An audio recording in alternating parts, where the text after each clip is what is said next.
Randy, thank you. New this morning, showing the moments another Norfolk Southern train derailed in Springfield. That's just north of Dayton. This is caught on dash cam video. The company's second derailment in Ohio in just over a month. Yeah, almost 30 cars here went off the track Saturday, about 200 miles away from February's derailment in East Palestine. Now, authorities say a Norfolk Southern train was on the way to Birmingham, Alabama from Bellevue, Ohio when it derailed in Springfield. That's in Clark County. And that's where we find WLWT News 5's Meredith Stutz with what we know so far about the incident. Meredith, a shelter in place was put in overnight, but that has since been cleared. Yes, it has been lifted. Now, behind me here, Kelly, is South Charleston Pike here in Springfield. This is as close as we can get to those train tracks before law enforcement has blocked off this part of the road. And beyond that, there is where the train tracks are and where that derailment happened. Now, we do know that this train was traveling to Birmingham, Alabama from Bellevue, Ohio. It's about 2 hours from where it derailed here in Springfield, Ohio. Now, we do know that 28 out of 212 cars ended up derailing. Now, we do want to make it clear this morning that we have been told that while that train, a Norfolk Southern train, was carrying hazardous material like liquid propane and ethanol, the company says those cars did not derail, the ones having hazardous material. Officials with Ohio EPA and Norfolk Southern were on site all day yesterday, stressing there is no risk to the public's safety.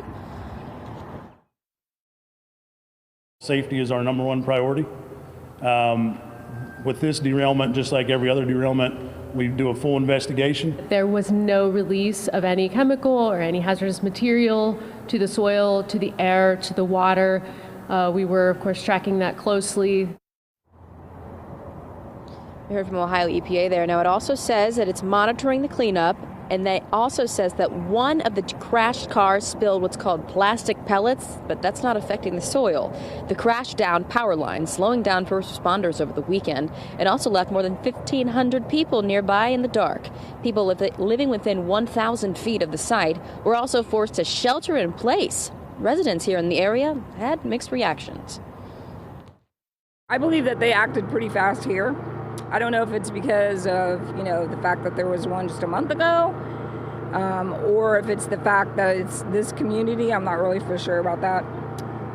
But I feel like certain people try to make sure that we're safe, and then you have the people that are involved that are not as transparent. I assumed that, if it was anything important, I'd probably get wah, wah on my phone.